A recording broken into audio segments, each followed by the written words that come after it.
Welcome back. I hope you are well and doing good. And in the video, we will see the accessing array element.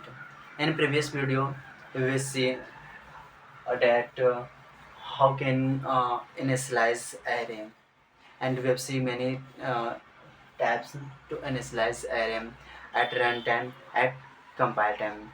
But in this video, we will see how to access data from the array.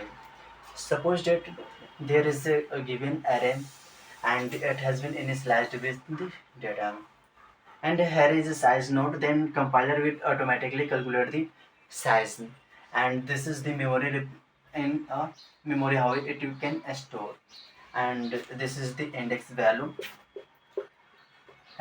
started with 0. Okay, now how can we access any random any data from the array? And that is the advantage of array. Then we can directly access any data from the array with the help of indexes value. Suppose that we have to access in 9 in array, then we can directly access array of 3 at the location of 3. What is present here is a present 3, then directly we can access 9.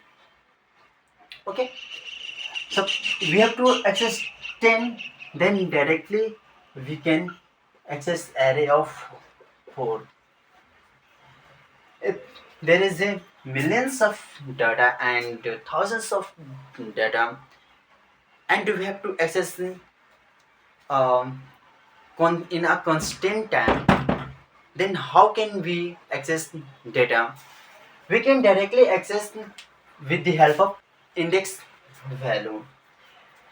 And suppose we have to again access 5, then array and 5, and directly we can access 11 at the now we have to accessing all element from the array. Suppose this array has been initialized, and we have to access all the element which is present in array. Then how can we access this element? Now using a for loop. Here we have not uh, calculated this explicitly. It will be implicitly compiler will calculate the size.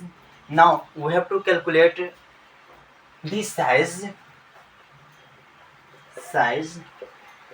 Okay, and how can we calculate size?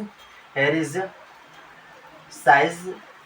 There is a size of keyword that will be give the size of actual element. Here we have find first of all the size of array, and size of array.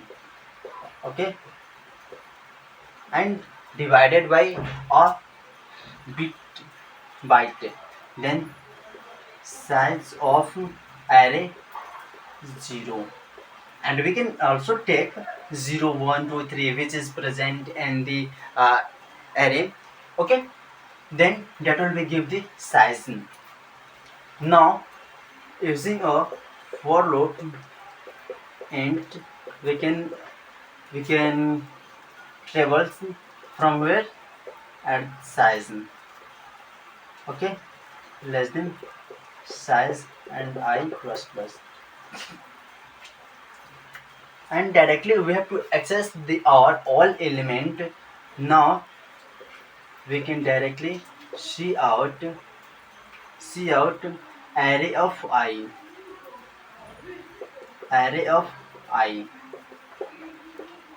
and we'll see in our I will write a code for this, how to access, how to initialize and access all element from array, right? we can access the all element using the for loop here.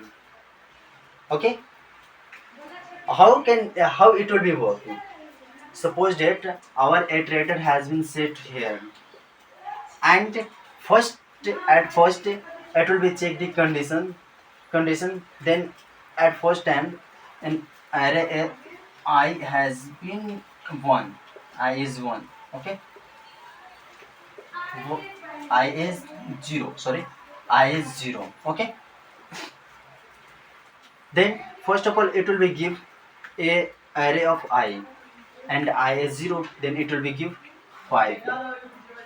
And here array of, again iterator will be go, and it will be check the condition, and I becomes 2, I becomes 1, then it will be give the 1, uh, array of 1, array of 1 is 7.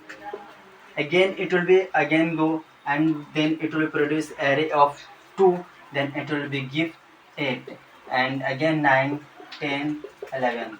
Then we can access the all the data which are in present in array, we can access from the this step. And we'll see a program in next video to initialize and accessing array. Okay, for this now, thank you, bye bye.